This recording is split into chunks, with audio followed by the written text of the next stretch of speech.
QJ increased power, but I can hear him now. So yeah, I'm going to try and give him a call. Is that okay?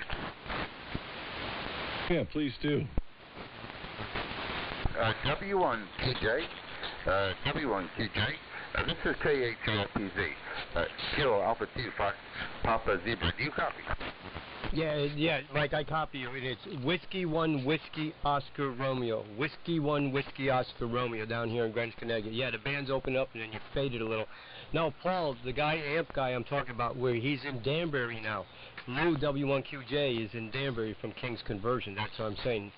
If you needed any work on there, and Lou is well known of working on the Amatron there. He did my LA 1500s and many of my amplifiers. So, yeah, the bands did come around there, Mike. I'm hearing you a little bit better. You copy me good?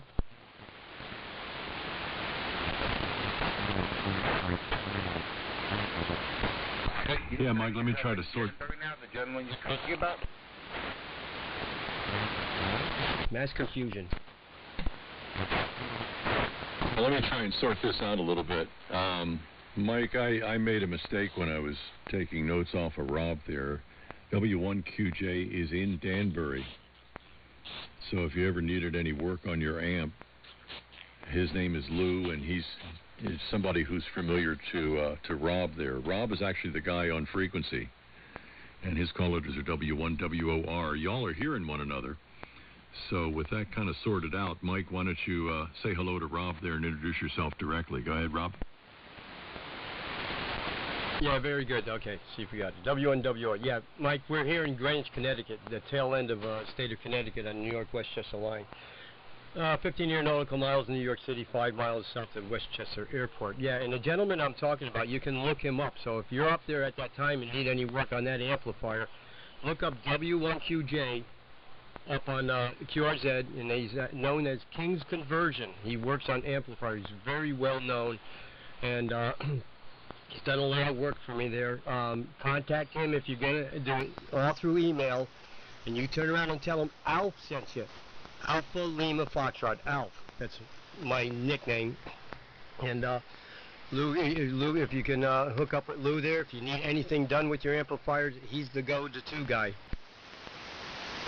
Now, does he work on all kinds of amps, like even sugar-baked 220s, for example? He specializes in them. Oh, that's great. I know I haven't used mine in like 5 years, 6 years.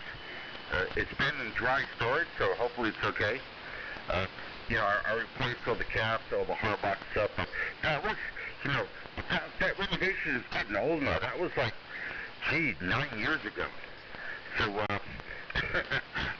it might need another tune-up, guys. No problem. Lou's the guy to go to. He's definitely the guy to go. Like I said, it's Whiskey 1, W1 QJ, Whiskey 1 Queen Juliet there. And you tell him Alf sent you, and he'll go, oh boy. But no, I don't know, where are you in Danbury? Okay, so, where was he? Did you say he was in Danbury? Whiskey 1, Quebec Juliet, he's in Danbury? He's right in Danbury, right off exit 6. Oh my God, I'm off like exit 8. This is too good to be true. Well, that sounds great. Is he a fun-loving guy who likes amateur radio?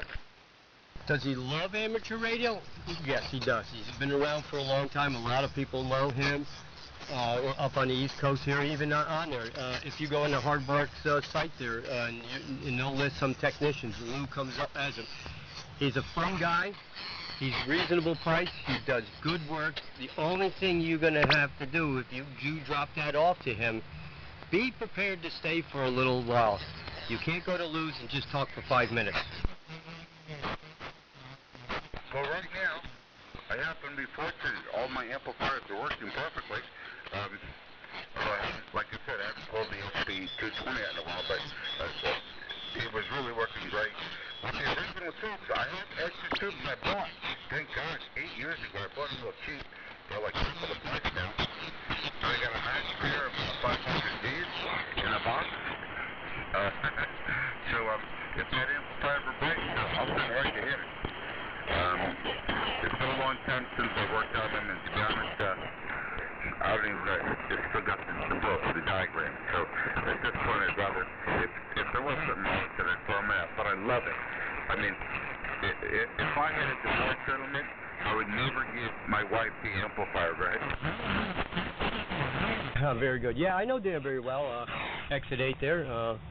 That's where my daughter was living for a while, up off there, right off Exit 8 there. If you get off Exit 8, make a left-hand turn and loop back around like you're going southbound on 84. She lived up on the right side by where the gas stations are there. So, yeah, I spent a lot of time Candlewood Lake, what you call it there, all that area. I've fished up there and hung out a lot there. Danbury's not what it used to be, and I worked in Danbury for a while for doing maintenance for a real estate company off Exit 4. But yeah, I spent a lot of time there. So, you have family up there?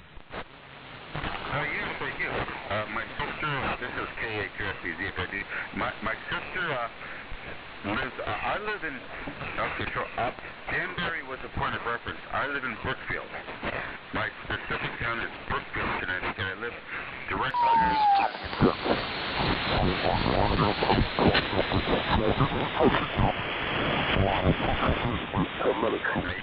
and my brother lives up near Albany, in Rensselaer, Texas. Well, up we're above the Catskills there also. So you turn around, you don't get off Exit 8. You turn around, just keep going straight and go up Route 7 extension there. So how far from the middle of Brookfield, and how many times you been down the hatch? Roger. Just hold on for 1 second. I want to get back to the gentleman who first spoke about I'm losing him, Paul. Maryland. This is KA2FPZ.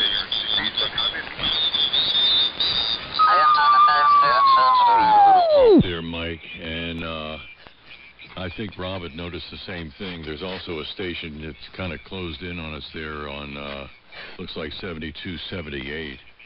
I came down a KC to match where Rob is at. I started on 7281, and I came down to 7280, just 1 KC down. So you may have noticed a little bit of a discrepancy between his signal and mine, just by being off frequency a little bit. But yeah, you guys are pretty much neighbors there while you're there. Maybe you can all get an eyeball QSO or something there.